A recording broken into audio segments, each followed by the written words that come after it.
All right, so good afternoon, everyone, and welcome. This is Twist Gaming, where you get to play board games with us. We're coming to you live from PAX Unplugged here in Philadelphia, Pennsylvania, and bringing you cool board game coverage all day long, but a little bit of a remix on this right now. We got a little special presentation for you. Yeah, the fricka. There we go. We got a panel coming to you. So first off, some quick introductions. Everyone, we'll just go down the line, plug your stuff, say who you are, where you're from, and how happy you are to be here.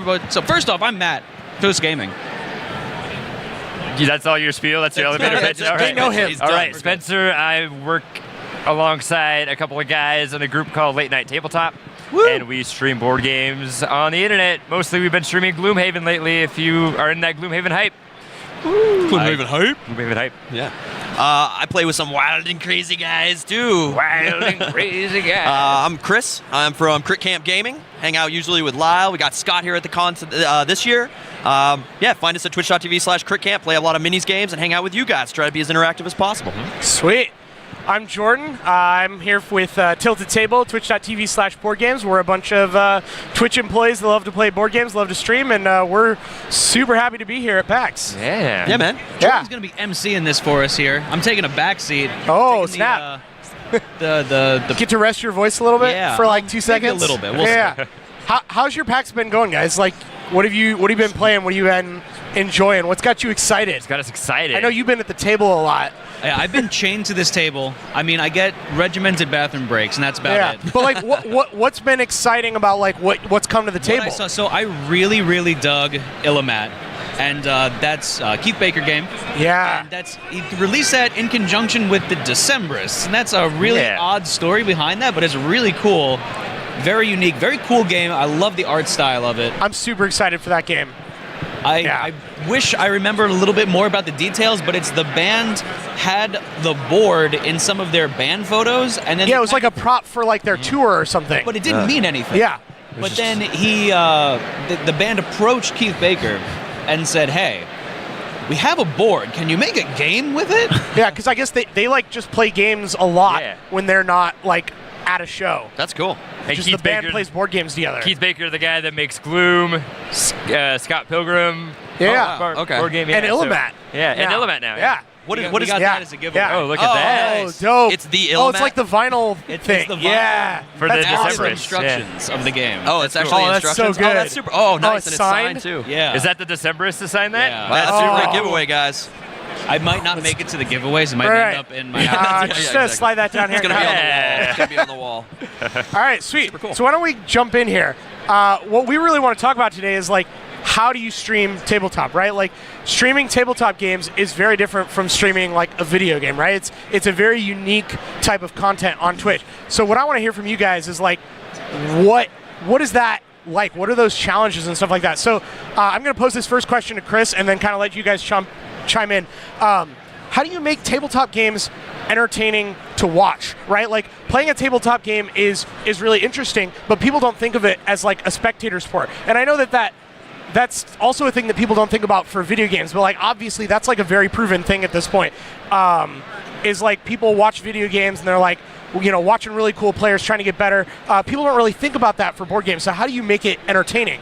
Well, I know when we first started Crit Camp, our idea was that we were watching a lot of video game streamers on the likes of Twitch and on YouTube and the likes. So we took from that what we enjoyed about the video game streaming, and it was like, you know, there's this niche environment there. No one's really was doing the big tabletop streaming thing at the time, and it was kind of like, how can we take this, the enjoyable things about video game streaming, and make it tabletop? And some of that is, you know, being able to present all the elements of the game well, so that the viewership understands what's going on, and that they can jump into the middle of the game and really grasp the product you're trying to show, right? Because it's always about making sure the product looks right, looks good. Then if they can understand what's happening and understand the rules of the game, that's more entertaining. So our big thing is always like entertain and educate.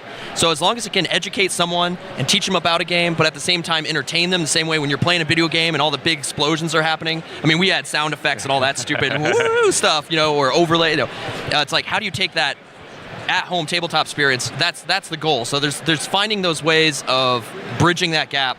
And the various ways we've done it vary. I know amongst the group of us, I think we all have pretty specific, I mean, including all of us, niches, ways of doing that. I mean, our big thing is we really enjoy playing miniatures games. I know you guys do. I mean, you Gloomhaven as well.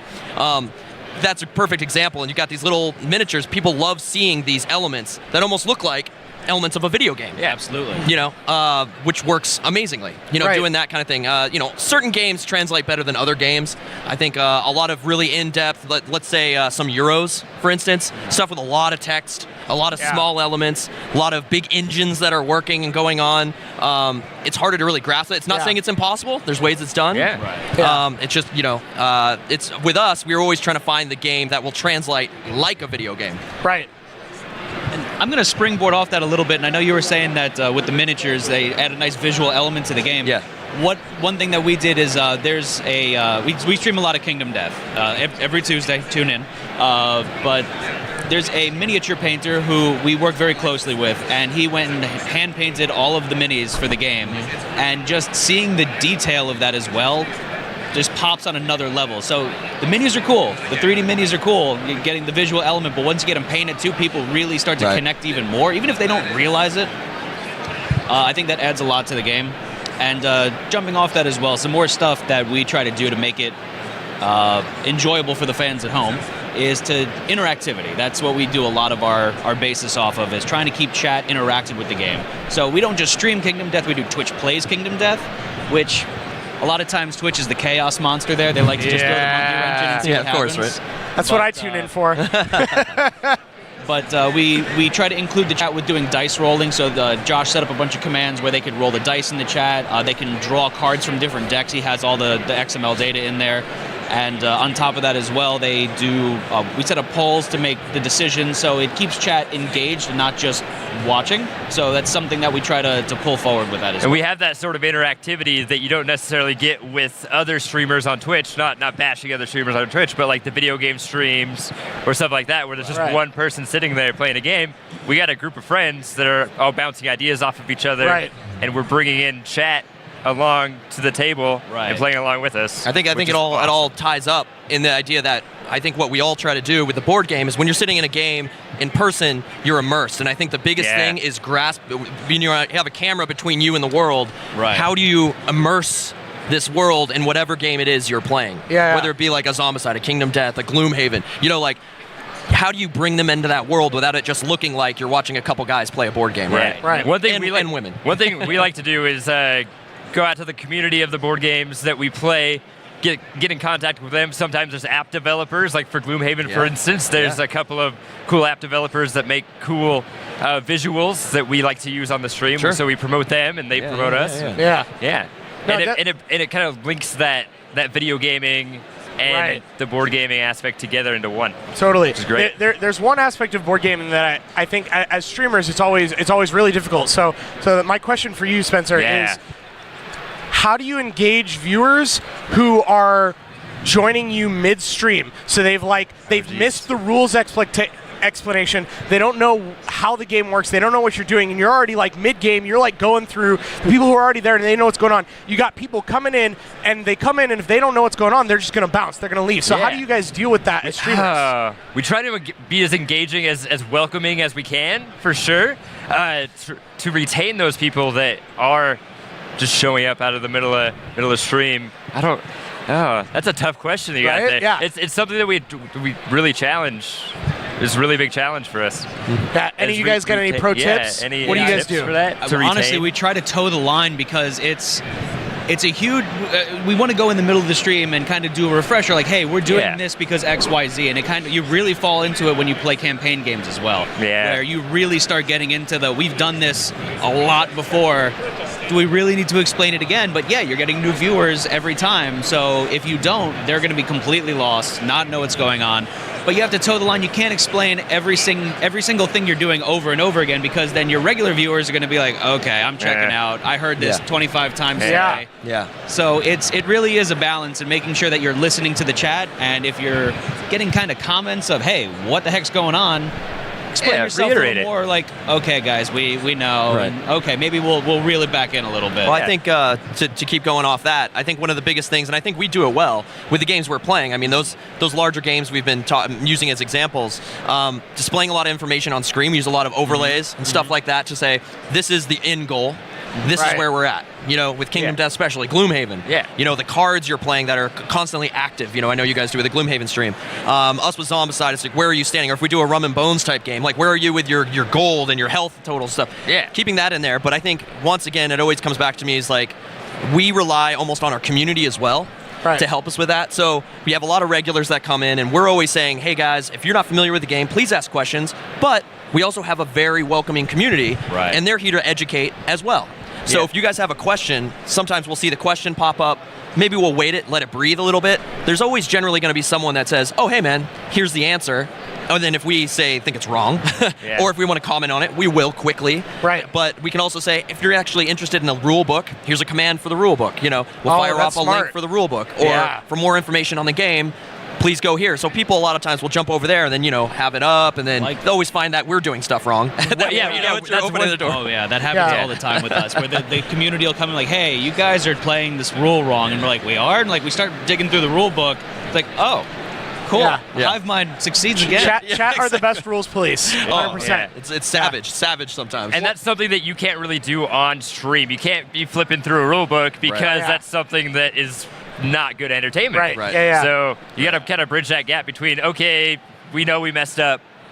We're going to house rule this now for the rest of the stream. Yeah. That's usually what we Yeah. do. Fix it on the fly. And we'll house fix it rule next. Yeah. Next time. Yeah, one of the things we really like to do is we like to, before we get a stream, we like to go online, usually on BGG actually. We'll find like an image of one of the player aids that comes in the game, and we'll put that image up on the stream, right? And so you have like the little mini player aid that just says like, these are what these symbols mean, or these are like the different actions or the turn phases and stuff like that. Just have that on stream the whole time so that people can always reference that. Yeah. We found that's like super effective for people who come in midstream. Right. And then also like if we get people who like host us, right? Anytime we get like a big host in and there's like, 15, 20, 30 new viewers in, we'll do like a quick recap of like, hey, welcome to the stream. This is the game we're playing. This is like the goals. This is the theme. We won't go like in depth in the rules. We'll kind of like give them an idea of like what's going on. What are we trying to do here? This isn't only our elevator pitch. This is the elevator pitch for these things that we're representing. Exactly. These games that we're representing. Yeah. Right. Yeah. So that kind of segues into my next thing, which I want to ask you is, the community for tabletop gaming is pretty small on the scale of Twitch, right? So how do you build a community in such a niche market?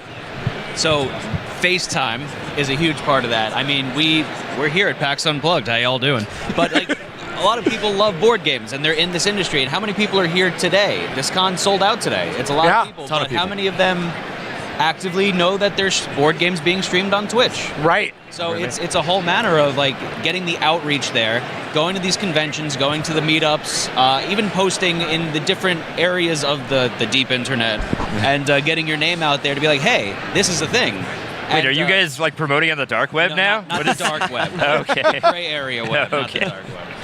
That's So like an Reddit, interesting you're on opportunity. Reddit. Yeah, Reddit. Yeah. The other thing there is I lost my train of thought. Oh boy. One thing, I'm a veteran of PAX. I like to make that known because I hold that really tight, close You're to my a PAX chest. hipster? PAX hipster. PAX is doing a great job with this convention at bringing that video game element into a convention that is all board games. The energy, right? We're bringing that video game energy and that the video game community into this community that we have here as board games. So it's really crossing. That Venn diagram is getting bigger and bigger and bigger every day. That's great. Yeah, and I think what we're doing in terms of growing the communities, right, is and it's been going on for years now. I mean, from when we all were first starting, doing the whole Twitch board game streaming thing, we all sort of linked up. We're all in each other's streams, and then having each other on is like interacting with each other. Passing like, hey, this game works over here. You should go check them out. Like if Kingdom, like we did Kingdom Death horribly, and it was like for us, it was just like we couldn't even get past the lion, and it wasn't even worth watching. It was like, you know what? These guys do Kingdom Death. Like, don't come here. Or we'll get people come in and it's like, hey, you guys should play Gloomhaven. It's like, we don't play Gloomhaven. These guys play Gloomhaven. And it's this whole, and we'd hope they say the same thing about Zombicide, or else they're going to go do Zombicide better than us, and then we're done. But the idea of this cross promotion since it's still niche-y, right? That we've globbed onto each other and that we can come to a con and hang out together. I mean, this is the first time we're meeting in person. Well, not you. Yeah, we were at TwitchCon. TwitchCon. But this year, we 3 years or so, right, or something like that. this is the first time we're able to meet in person, yet we've grown multiple communities that know, like I can reference you guys. I can say like, oh, TP over at Twist Gaming, and people are like, oh yeah, the panda thing, and then you get a bunch of pandas in your chat, and they're all like, awesome, you guys came over to say hello, or hosting each other, raiding each other. Now the raid thing is even easier now. Yeah. It's always great. It's always awesome that we have that ability to do that separate from just we can do it anywhere. Yeah.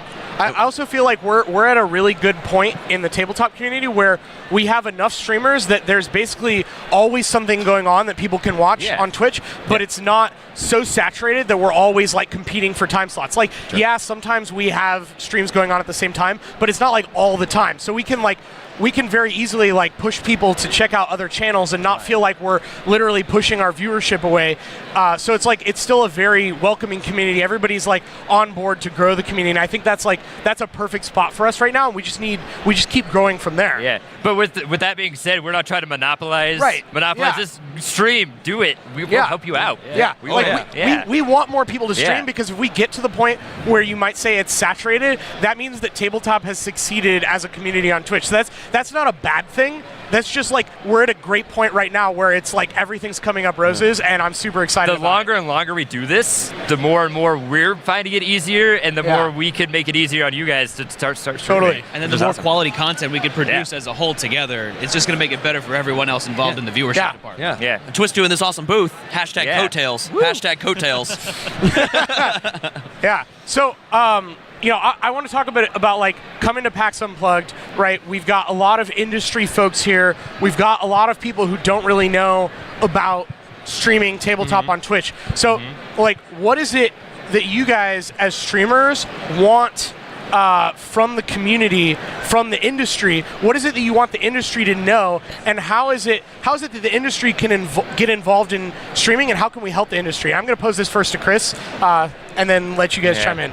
Well, I think it's it goes hand in hand with the stuff that we've always picked in game-wise. And we've been talking to a lot of designers here. We play stuff that will fit our format, and ultimately is something we enjoy and want to make sure we can educate the masses about. Like, hey, we really enjoy this awesome new game from AEG or Cool Mini or Not, and it's like we think you will enjoy it too. And if we do that, all of a sudden they're getting free promotion of a game. We're having a lot of fun playing a game. Our community gets to know they're getting a game, and I hope board game designers start seeing that, including, and I think I'll let you guys talk more. I'm not going to go too in depth, but like the Unpub element, which is a big part of PAX here today, which is great, and the Unpub cons that have been happening all the time. We're really reaching out to those people as well and saying, hey, are you a board game designer? Are you in the industry? You in the community? You're trying to bust into that industry? Let the world be your stage, right? Come onto our shows, let us play your game. We'll give you some feedback, but ultimately you've got a whole audience out there interested in gaming and what's hot and new, on top of like the Kickstarter stuff and stuff like that. Everyone, you guys have been doing really great. You don't have to be that large. You can be small up to huge, and you'll still gain the same amount of benefit, and we'll also gain benefit because more people will come and want to see more of that product. Winnie the Pooh is asking, what is Unpub? Oh, Unpub is the unpublished, what'd you call it, a con or meetup? Yeah, it's more of a meetup. Yeah, there's a whole section here at PAX even for unpublished game designers and stuff to go hang out in and schedule times and stuff like that. It's more of like an East Coast thing. We have like Playtest Northwest that does the same thing up in... They host something events. like that. I saw you were running or something like that. Yeah, totally. But there's always those regional groups that playtest games, and you go to your local shop, there's always someone that's playtesting games, and you get a hold of that niche, and they'll... But I mean, there's sometimes people out there that don't know how to, I guess, reach, or can't travel. Come here. You can do it on the internet with us. Yeah, you can do it. You know what I mean? Come discuss it with us. Yeah. You could do it remotely and hang out and talk games. It doesn't matter how big you are, and that's what I think is awesome. Is that I think these game designers, rather than have, it costs a lot of money to go to these cons, even for the big publishers, right? Get a booth, ship product. You get to sell games, but the idea that they could go, hey, Twist, we've got this game here. Can we come on and talk about the game with one of our developers, publishers? Yeah. And then now we're sitting there having great. It's making awesome content. We're getting the answers we want. We're having the fun, and our community is getting all the answers they would want without anybody having to travel. Yeah. So shameless plug here, we have our spotlight sessions that we do where we take games that are just coming out into the industry. That's a huge thing that we focus on, and it's, hey, is your game like on Kickstarter? Is your game on Indiegogo? Or is it just coming out to, for full release? And come present it on our stream, Skype in with us, talk to us. Chat's going to have questions. You're going to interact with these people that you're going to have random questions about it. But the other thing is getting the game in front of viewers' eyes, because there is a lot of people that do straight reviews. And how many people like are going to be like, oh, he said this game is good. That means I'm going to like it. I don't know.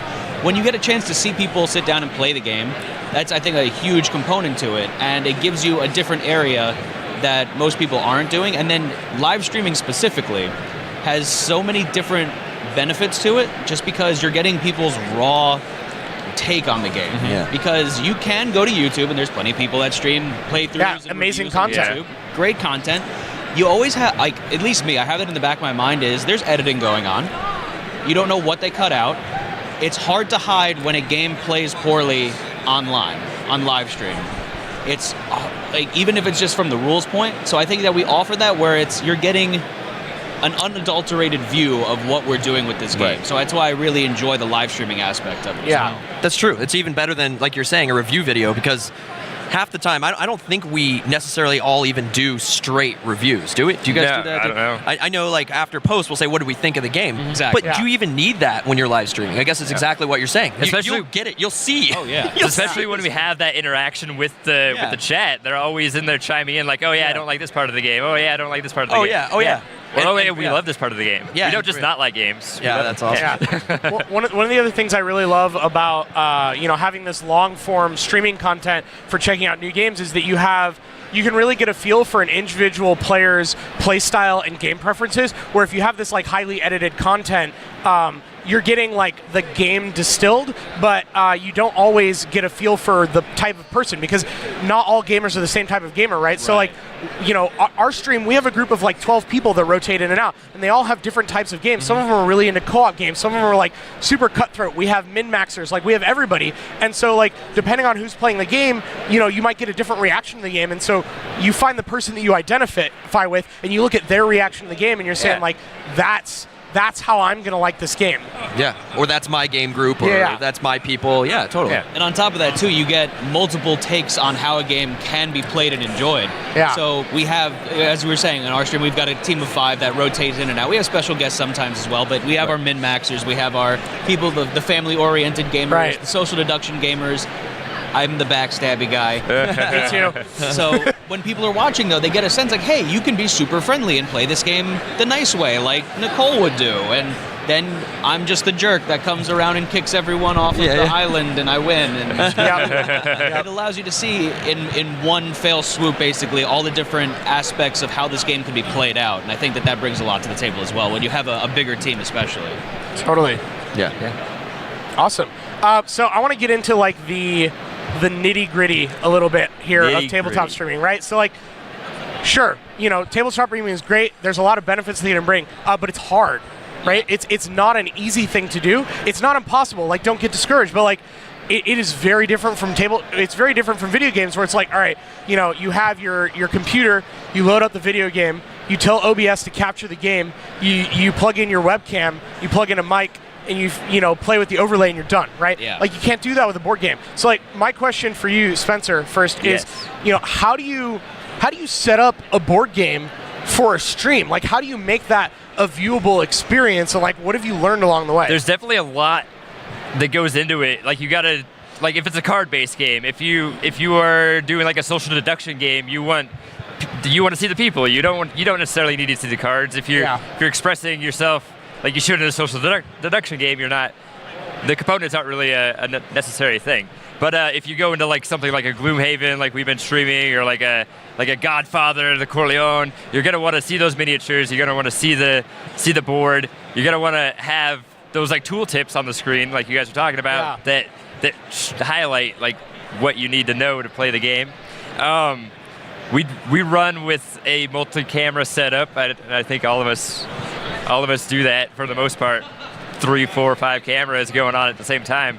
It's definitely an undertaking to When we first started, it was just a couple cameras, a couple USB, the Logitechs. Everyone starts out with them. They're great cameras. The C920s take you a long way. But it's an addiction. Still rocking a C920. Yeah. So, I mean, those are our backup cameras. That's still Nicole's camera. Yeah. But we've progressed, and so a big part of it is we're getting more and more different equipment to kind of ease the transition for board games. Because again, it depends on what game you're playing. You're trying to show off different things. So like we switched to, I'm going to do this fancy stuff right here. We got the board cam. Oh, this guy. This was the new investment by us, but so we could do the pan and tilt over. Yeah, that's great. Zoom in and out. But this adds so much to games that have miniatures and stuff like that, where you could. Before it's like you're moving the board across the table and like you're kind of zoomed in too much, so you don't see everything. But I don't want to pick up the tripod and move it back, and it's a pain in the ass. Yeah. So that makes life a lot easier. But then also like sometimes you want to see the cards up close. So we did the hand cam here, so I can I don't have a card on me, but there we go. It's the remote control. The remote camera. control. Oh. If you can get close-ups. The fun thing though with that is a lot of publishers like to use green in their games, Yeah. which means it's invisible. It's a great color. And that's when you get like a blue screen, and then everything's blue all of a sudden. And then you have to have a variety of different setups that you can do with like either microphones or cameras in different types. And Josh spends way too many hours making different overlays just to try to accommodate the different games because everything's displayed differently. And I think that's a huge portion of this and trying to keep it,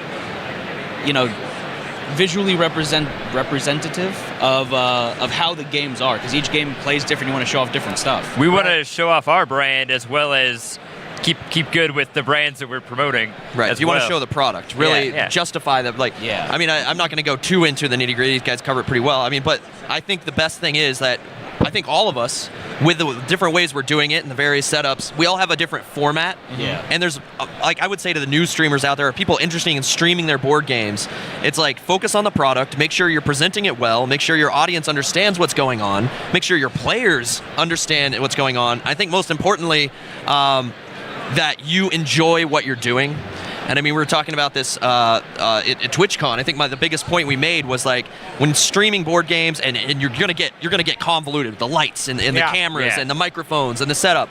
Do it in a sense that you capture it well, but make sure you don't cross that line where it's now not enjoyable. Right. So I think a lot of people, and we've even gotten to this point with some of our games. I mean, people in chat keep bringing up Rum and Bones, where Rum and Bones, I'm running everything at least in our format on my end, and I've got these two things going on, and we were trying to do this 3-player version of the game, and it was like I had Lyle versus Matt. It was me and Lyle versus Matt, and I felt like I was actually running the show, doing it. I was getting pulled out of the game. I was not enjoying the experience. It's a great game. I love playing Rum and Bones. It's a lot of fun.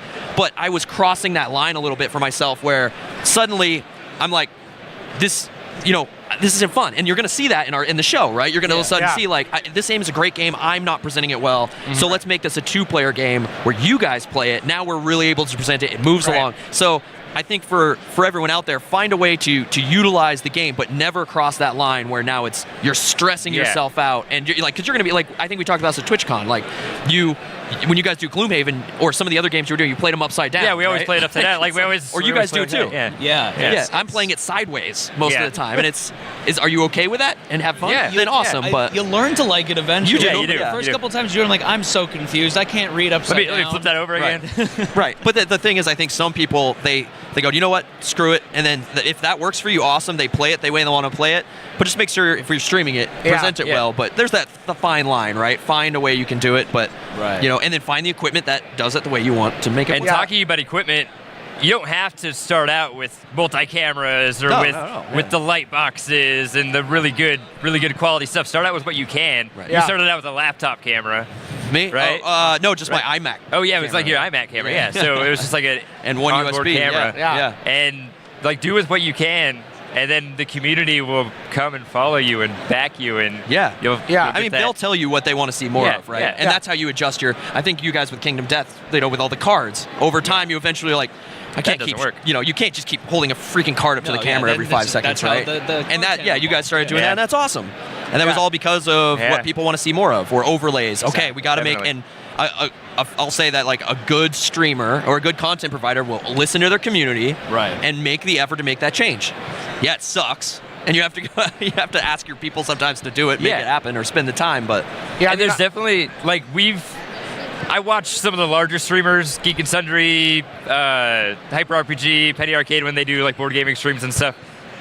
and I look at what they're doing, and they're like, "Oh, I saw that on Twist." Like, That's true. like there's these like big like production companies that They're are biting like, off us. They're doing the same thing that They're we're biting doing. off That means us. we're doing something right. Yeah, I mean, they're doing something great. They're riding our coattails. Yeah. I mean, I can't tell you the number of times that we've been like, in our private team channel, and so we'll be like posting clips of like your guys' streams or other people's streams. We're like, that layout is so cool. Our overlay needs to look like that. Like, why are we not doing this? And then we'll like try and figure out, like, we can't always do it, but it's like we always draw inspiration off of each other. It's so cool to have like all these people doing different things, and like you guys usually have a 2 or 3 person stream. You guys are kind of that size as well. Yeah. You guys are more of the bigger group stream, which we are as well. So it's like we all have different dynamics, which leads to like different layouts. Like our biggest problem is that we play on a big boardroom table in our office, right? So we don't have a setup where Reach really far. Yeah, you have to reach far. But the big problem for us is we don't have a setup where we can fit everyone on one camera. Like, we have to use 2 face cams and then like put them on top of each other, which I think most of you have separate cams because you and Lyle are in different places. But I think you guys usually just have like one face cam because you can put it far enough back. Sometimes you guys have 2. Sometimes we have 2 depending. Yeah. But that's like, it's all different for each of us, and there's no right answer. You make it work for the format you have. Make it work for your group. The format that you have and the equipment that you can Right. you can Yeah. afford And your at space. the Yeah. time, Yeah, I mean, I would say, for the price of 2 or 3 board games, you can get yourself a couple cameras and a mic and put them in your computer, and you're done. Yeah. Right. That's all you need to start streaming. And you can make some quality content. Yeah. Because once you hit like a bare minimum where it's like, your audio isn't staticky and your video isn't so fuzzy that no one can see anything, it's all about the content that you're producing. It's all about your entertainment at that point. Yeah. And then, as you grow, as you do it more, as you become more dedicated to streaming, then, you upgrade here and there as it makes sense. You learn. But it's so easy to get started. It's going to keep evolving. Yeah. I don't think any of us are It will. done evolving. Everyone's always asked, how do you do it? It's like, right now it's this way, but I wouldn't do that. Wait, I want to change that. It's changing. Don't do it, so. I mean, even walking around the cons, I know Oh, geez. I saw the one booth up there, and I'm just like, oh my god. Yeah. You got a production computer with monitors on the side and 4K cameras. Oh, yeah. Yeah. It's a lot. Oh my god. People have money to drop into things like this. Yeah. And like the light truss that they had over the top, and like I'm kind of like, I want that now. Yeah. Right? Yeah. I want that. Yeah. But it's not necessary to get No, going. I know. Yeah. But it makes it so pretty. I know, it's so awesome. But Like- I mean, what's crazy though is, sorry. No, go for it. No, I was just going to say, what's happening now, or even the big, like we're talking about bigger and bigger organizations, even within the board game, video game communities, there's even big networks out there, the big guys, the big television guys that are seeing what streamers are doing. Yeah. And they're taking their billions of dollars and dropping it into stream setups. Even with their billions of dollars, they're trying to put out stream content to the giant big guys to the world, and they're not even doing it well themselves. Yeah, I've seen a couple of live stream things that were like professional media studios, and I'm like, the audio's not that good. Right, on what are you there. doing? Yeah. Or even if the audio and the video is great, if they're not making entertaining content, right? Yeah. So like it still comes back to, it's like you have to have both, and you can have one. You can like really excel at one and not so much at the other, and still have a really good stream. And if you can excel at both, then it's like you just keep raising the bar. You're like, all right, this is the thing that's holding us back. This is what we're going to focus on. Maybe it's the equipment. Maybe it's like we need to be more engaging. You just got to kind of listen to your community, right? And learn. Yeah. You'll evolve and learn as you go, and it'll get better. That's how it gets better. Our old stream sucked. We're not the one running the show here. It's you guys that are running the show and Totally. telling us what to do, what you guys want. Yeah, We are always your listening. puppets. We're always listening. We're the dancing monkeys. We're here. watching. We're watching you. All right, so I want to build off this equipment question. I'm going to pose this question down to you first. Okay. Let's talk about lighting. Yeah. What are the challenges of lighting? What have you learned about lighting, and how do you think people who are streaming board games can do lighting well? Lighting is so important, especially, so we got a green screen that we use, and you need the light to be good for that. Otherwise, all of a sudden, you got like a semi-transparent background. You have like the shadows and Yeah, and it looks atrocious if you don't do it right. But, I mean, so the con here, we're lucky enough that the overhead lighting is pretty good. We have one of our cheaper lights here, but we have full studio lights at home, and honestly, they weren't expensive. They were just bulky. Yeah. That's the biggest thing, but positioning them so it's not just getting blasted in the face from one light, you know, and blinding everyone that's doing it, which is what we're doing right now. It's not ideal, but you got to make do with Works out all right. what you have. I'm looking at you, you know. You gotta put the shades on there. Right. But no, lighting it's extremely noticeable just because it's something that it's not changing during the stream. Hopefully it's not changing during the stream. If it's flickering on and off, then you got bigger problems. Yeah. But no, if one person, you got evenly lit. One person's just, you know, in half shadows and the other person's brightly lit. Even if you stitch it together, people are going to be like, this looks really odd. Yeah. This looks uncanny valley. I don't know. Something's wrong here. What about you guys? What do you dealt with? I'm still dealing with lighting issues. I mean, we're in transition. We're moving space to space. I think you guys have got more of a studio We got a pretty setup. good studio setup where the lighting is pretty permanent. When you do have that green screen, you do have to have a good lighting. When you do upgrade cameras, the more and more you upgrade cameras, the better and better lighting that you need. You start seeing everything you're doing wrong. Yeah, you're like, oh no, this is so bad now. I mean, I think one of the biggest challenges we've had. I mean, we're like I said, we're constantly evolving, and lighting is our biggest qualm. Like like trying to set it up, and that's still something I'm changing, just to be honest. Like, and you come to our stream, and I'll complain about it half the time about like, sorry, this looks like garbage, and like whatever. But one of the biggest things I think for people, if we're talking board games, is like, how do you relieve board glare? Oh yeah. Or glare of cards. You know, you're angling lights for yourselves, but a lot of times you'll either focus on one thing or the other, right? In game streaming. And I think one of our biggest challenges with board game streaming is every game has a glossy finish to the top, generally. Oh, It looks pretty. And it looks great. It does look great. Put matte finishes on every... Please. One thing that we like to do with lighting, like a little trick, we have trusses up in our studio. I know a lot of people don't have that. People have that. Yeah, but we have it so the lights are facing the trusses, are facing like the roof and reflecting down. Right. Reflection is always a good thing to diffuse the lights. So helps with that. If you just have one fluorescent bulb right in the center of your table, It's gonna look awful.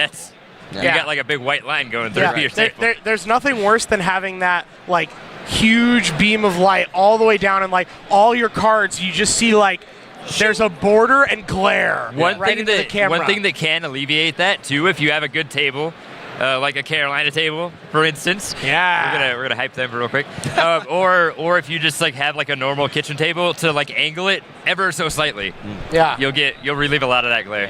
That's like a lot of our board cam and our card cam isn't necessarily head on. It's a little bit at an angle just to alleviate that. Sure. But oh my God, it's going to go back here because you brought up put matte finishes on everything.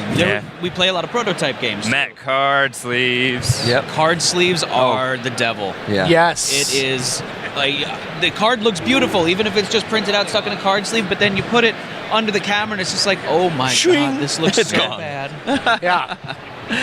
No, I mean, no one's going to listen to us and start matting their finishing. I know. It's just like I wish they would. Yeah. I mean, I love the way they look, but that's a perfect example of a lighting challenge that I think a lot of board game streamers run into. It's like, I got all these thousands of dollar lights. You got to do it right. But like as someone was saying, I think it was Nerd Fountain even chat was saying, you know, diffusion, learning about diffusion, just Googling how to do that, finding some proper lights, and then asking around the community. Yeah. You know, like, you know, I'll hit these guys up and be like, what the hell? Or I've hit you guys up. Like, what are you using for, you know, because I like the way that looked.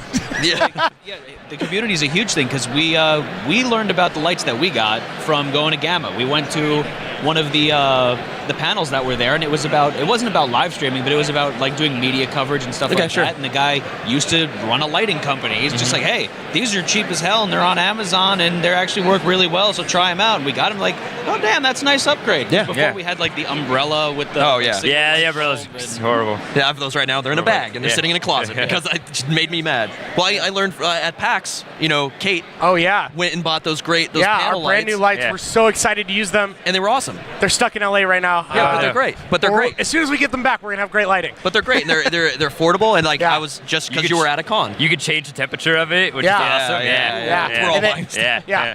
They come with their own like tripods and everything, so you can set the height and angle them however you want. So don't be afraid to learn from each other. They're like digital LEDs, not the crazy bulb off. lights that you have to change out when they burn out. It's and we're constantly like learning all these things. It's a new thing. Like I definitely like read way too deep into set design. And I've definitely read way too deep into like sound mixing. And yeah, it's something that is definitely you'll learn way more than what you. I know when Josh does his deep dives into this too, because I'll go over their house one day and like start chit-chatting. He's like, oh yeah, and then we got to set up the hair light over here and then the fill light. I'm like, what were you doing yesterday? Yeah. You were watching some instructional videos. Stop. Nice. All right, so I think we've got like 10 minutes left or so. I want to give you guys a chance to ask us questions if you have. And while we're waiting for questions to come in, I want to ask you guys, like, if there's one like pro tip that you've learned on your stream that you want people to know, what would that be? Like, what is like one thing that you're just like always reminding yourself, or like one thing that you were just like was an aha moment when you figured it out for streaming tabletop? The biggest. You really moment. punched us right in the gut, right? I know. So this is one of those areas where verbal diarrhea is a good thing, because I remember hearing this one time, and I don't remember where I heard it, but it's your ears don't blink, so you're constantly listening. Yeah. And it's super duper weird when there's just dead air. Dead space. So and it's such a big difficulty in board games, because when you're trying to rules lawyer something, or you're trying to like think of a strategy and you've got some analysis paralysis, you're sitting there like thinking about it, and then eventually just clicked where I've got an internal timer in my head now where it's like I didn't say anything for 3 seconds. No one said anything for like 3 or 5 seconds. So I think I have to just say something stupid. Yeah. But to the contrary, you can't have everyone talking at the same time because your ears pick everything up. Exactly. Yeah. So it's a matter of listening to everything that's going on and processing, like, we need just the right amount of stuff happening audibly, and trying to make sure that you can fill that the right way without it just being a noise. Funnily enough, verbal diarrhea spawned like our favorite stream segment now. Like our very first stream, we were streaming and we had this like dead space, and we were like, I think we were like resetting the game or something because we were going to play again, and we were like, nobody knew what to talk about. So we literally just started making jokes about the food and drinks that we were eating, and we were like, this stream is not sponsored by coconut water. And then it literally became a segment where we do a stream snack every single week, and like if we don't do it, our viewers would be like, where's the stream snack? Come on, where's the stream snack? And like literally it just came out of the fact that we were trying to fill dead space, and we were like, this is a funny joke that we can make. And then everyone was like, oh yeah, that was actually really funny. We like that. You need to do that more. I think it's weird. Yeah, I mean, just finding fun segments. I mean, I think that ties into, I guess our biggest aha moment has been we did it at first, and then you kind of lose. So is making sure, I mean, I'm kind of tapping back in, and maybe this is just like super like obvious, but it's like, make sure you're having fun. Like, make sure what you're doing is fun. Because we've gone through games where we thought it would be awesome, we get into it, and all of a sudden we're grinding, right? There's this grind there, and it's like, we're maybe not enjoying this. Goes back to what we're saying. We're not a review show in any means, but we're real people playing a game. Yeah. And it gets to a point where it's like, okay, this game we're gonna finish it up, but then after stream when you're in that post-mortem, you're like, that the audience was reading us. Like, we could tell it was quiet in chat. Yeah. We were quiet. Maybe they're actually trying to like change the rules to make it more fun. And even though we're acting like, we're not acting, I'd say always be honest on your streams. That's always honest. Yeah. Like, but we're trying to make the most fun out of something that we're kind of grinding through. It's kind of like, they know it's like, go back and have fun with what you're doing, change it up, and there's no reason not to change it up if you're not having fun. It's that give energy, take energy thing. Like, we feed off of chat. Yeah. Chat feeds off of us. Yeah, always been, like you said, always be listening, and that's a big part of that. It's like, we're watching what you guys are doing, because and then you watching us, and especially if we're not having fun, you're not having fun, and that that goes back. Nobody's having fun at that point. Yeah. Like, that's just stream tip in general. You're streaming League of Legends. Yeah. Have fun. But sometimes you're going to pick up that game because it's the hot new thing, right? Yeah. Right. Or even maybe the game company hits you up and says, hey, could you play our game? And send you a free game. You're like, wow, we got a free game. We got to play it. Yeah. Next thing you know, you get it on there. Either it doesn't translate well, or you're sitting there going, sorry, guys, I just I don't understand, or something. And then you're just not having fun. And then the biggest thing is, you know what? We weren't having fun. Now we've just maybe kind of smeared our stream a little bit. We didn't really show off a product properly. Kind of just wasted time. We wasted time, and now, but, and then remembering, you know what? This is about having fun. Yeah. And so, like, those aha moments, I think, always happen, Yeah. It's hard. It's like, streaming's hard. Streaming, you're going to be tired, you're going to be stressed, you're going to be whatever at times. It's late at night, whatever. Yeah, I mean, we started 8 Eastern, so When we get into the actual nitty-gritty of like a spotlight game, we've got like a heavy cardboard strat game, and I'm looking at my watch, I'm like, it's 12:30. Just at work all day. I have to get up in like 3 hours. I have to change my purple socks. Oh, no. Those times when one of our groups like, all right, I got the game for this week. It's going to take 2 hours, and it's like 3.5 hours later, and we're like, I got to work in the morning. Right. And BART train stops in 20 minutes. I got to go. And that's one thing about games that you play on the internet. There's going to be, you look at the box and it's going to say half an hour per player or something like that. So like, okay, it's going to be like an hour and a half, 2 hours gameplay. Yeah. Then you get sucked into chat, or you get like sucked into like some other topic. But and you it's don't like, understand the this rules. is going to turn this into like 3 hours. We typically, whatever the time estimate is on the game, we just double it. Oh, yeah. That's what it is on the stream. Yep. Yep. Totally. Yep. And also what's great about, I think, game streaming and the board game streaming thing is, unless you have a game table that you can close up and save your game, right, in some sense, is that if we save our game, let's say, and throw it all in the box and whatever, we don't take notes of where we start, we have it recorded. Yeah. And chat knows where you were at. So you Yeah. can always just sort of, if you're getting tired, like you were saying, or like grinding it out, and now you don't, that aha moment of like, whoa, we're not having fun anymore, we're burned out, we're stressed out, we're not enjoying, the game's not going anywhere. Right. You can always just watch back to what the that's board true, state was and everything, which is a great thing about streaming, which is super awesome. Yeah. There's All a right. record of everything we do. Oh, we have a question. What game would you love to be able to stream, but for whatever reason, you can't think of how to pull it off? That's a great question. Hidden movements. For me, it's... I don't know if I have a specific game, but a whole genre of games, which is card games where most of the information is private to the player. Yeah. Right? Yeah. Like, how do you stream that? Are you just going to set up like 6 poker cams or something? But then it's like, what if the card has a wall of text? You can't just do like the poker peek. How do you show information to the viewers on the stream without showing it to the other players because it's your private information? That's really hard for us. Some games like that are easy, like you play Betrayal. Like, okay, you guys leave the room. The betrayer is going to explain to you what he has to do in the game. Yeah. Now come back. Now we're going to explain to you what we Or have to vice do. versa. We like to have the chat be on the side of the heroes so that they don't know what the they don't traitor's know trying to do, anything. Ooh. and they're like cheering us on, and they're like hoping for the traitor to lose. Something like you had mentioned Fury up there, and I know that would be a big hidden movement game that would be kind of hard to stream. We streamed it once for a Halloween event that we were doing, and having a theme, having that thematic sort of feel behind it. We had spooky music, we were dressed up, and it was a lot of like improving, role-playing a board game is the most fun thing you can do on stream, I think. It's a lot of fun. Getting immersed into that world. What game was... It's a lot of fun. I'm interested. What game? Fury of Dracula.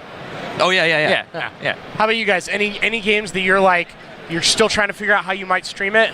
I'm trying to think of specifically, but it's... Or game types? I think, and maybe this will tie into maybe what you're kind of dealing with too, now that you have various, like I think over the years, and this goes for all of us, is that with, let's say we used an iPad for a long time, then we started figuring out how to use our overlays and utilize multiple layers within, the software and so forth, that if there's a game we really want to make happen. So like, for instance, I mean, we're still struggling this even with Rum and Bones, a game we do play. There is a hidden information in your tide deck, and you have to be able to play those cards, draw from a deck, and we do a lot of our stuff remotely. Lyle's in Nashville, Matt will be in New Mexico. So how do I have him, if he's on my team, have access to my same tide deck, right? Yeah. So it's finding a way to do that, and a lot of times it's scanning in the assets and then building your own commands or overlays and doing that. I think if there's a game that we really want to play that has hidden information, unless it's super deep and super deck. Oh, there's a lot of deck builders out there. Oh, yeah. That are, I mean, playing board games. Another streaming channel, they do a lot of deck building games. Yeah. And they do that a lot, but they don't have. I mean, they're like. Like there's a lot of stuff happening on that table, and to show all those assets, we would love to do deck builders. I mean, you name any deck builder, we'd love to do it. We get asked to do them all the time, but it's just it's that. I can't even go off and not name a list. That's one of those games. That's one of those genres where you have to like keep on reiterating the rules over and over again. This is the card that I'm playing now. This is the card I guess now. with those games, and we didn't really touch on this too much, and the whole idea that a lot of these board game companies are going digital now with certain elements, companion apps, stuff like that we use. Apps are huge. That helps a lot for decks and stuff with hidden information. I think a lot of games, let's say even I'll mention Level 99's BattleCon or their Exceed series, which is a deck building battle game. They're starting to put those assets out as like digital, type games, and it's almost, if we're going to stream something like that, it's just like, unless we're in person or something, Like that's our I think a good way it's going for that reason. Right. Totally. It's I think if there's a game we really want to play and it has those hidden information, we almost try to make it work. Yeah. Yeah, totally. Does that make sense? Yeah. Yeah, makes sense. Right? Does that? I don't know. You found a way to like it's a problem solving type thing, right? I mean, a lot of times we're just Gloomhaven like, especially. we're just gonna show you the cards and pretend that we didn't see it and try not to let it Look affect away. your strategy. Yeah. And like it makes it a little rough because in the back of your head you're still doing that. But I find that the biggest thing is stuff that has a timer. Just because generally you double whatever time it is when we're streaming stuff in terms of playtime. So a lot of the time we're gonna just turn the timer off and do it as if it was this way. So we just did a Millennium Blades by level 99, and they have a timed several phases of it. And the thing is, the reason the timing's there is because they want you to be hectic, but you can't explain what the hell you're doing during it. So it just turns into watching us just slam cards back and forth on the table, and then Which can be fun true. to an extent, but Yeah, totally. Yeah. people don't know what's going on. Yeah, So I think that's the biggest challenge. Yeah. Certain party games, Yeah. Happy Salmon. Happy Salmon will be great to stream. That'll be Salmon. great. It's Like- all visual. Everybody's jumping around and shouting. Just It'll be great. screaming. It's gonna be great. No one knows. Like I'm one- excited to stream One that. with a companion app that we love to stream was Fuse. That's a lot of fun. It has that timing element, but Yeah. it's very visual. You can see what Right. everyone's trying to do. Well, we had a lot of fun doing restoration games. We did Stop Thief. And that game's a lot of fun. You put the board up, and then you just kind of moving pieces around a numbered board, and then the companion app's there showing you the clue. And it's got sound, visual, and it's just screen share that visual up, and that's the way the game is built. I mean, a lot of people are doing like Mansions of Madness, you know, with with that. that companion app. I think a lot of people for some reason really like to start their streams doing that game. I don't know if it's because they want that challenge or they really just enjoy the game, but that has a digital element. The point is, like, no game is impossible to stream. Some are more challenging than most, but like people are figuring it out. We're Yeah. also figuring it out. So if you have ideas, like, let us know. If you're streaming, like, try it out. Right. See what works. We're here to ask questions. If there's something that we didn't cover today and you want to know about, like, hit us up on Twitter. We're at Tilted Tabletop. You guys are At Crit Camp. At late night _TT. At gaming_twist. Yeah. So hit us up on Twist. Hit us up on Twitter or on Twist. Damn, you're Twitch branded. channel. Yeah. And if you go we to will our- answer your questions for sure. If you go to our respective Twitch channels, we also have all of our social medias there. We got Yep. Discords. You could contact us at like 2 a.m. in the morning if you want to. Yeah, totally. Yeah. We are here to see the tabletop community grow. Yeah. We want to see you guys Join our viewing in communities. chat. We want to see you guys streaming your own board games. We are just happy to be here at PAX. And, thank you guys so much for having Yeah. us here at the Twist booth. This has been amazing. We want to come back next year and have all you guys here talking about how you guys learned about streaming Yes. and want to do more streaming. yes. Yes. Oh, Yes. there you go. Yeah. Join us. Come back Super next meta year and panel. be on Yeah. the Twist stream. There you go. That's Tabletop something to Gaming aspire Network. to. Yeah. It's in the game. It's in the game. Was that like an old Nintendo Power or something? EA Sports. Come on, Matt, EA where's Sports, your yeah. animations? Yeah. Where are the EA animations Twist at? Gaming. It's in the game. All right, thank you all for joining us. Stay tuned. We're going to be coming to you with some more live coverage from PAX Unplugged here in Yes. Philadelphia. But for now, this is Twist Gaming signing off. We've got the whole panel here. I'm Matt. Say bye, guys. One and Bye. Okay. I'm Jordan. That's all at once. Names. That's Chris That and works. Spencer. They don't talk anymore. Nope, we're not. We're done. It's over Bye, here. everyone.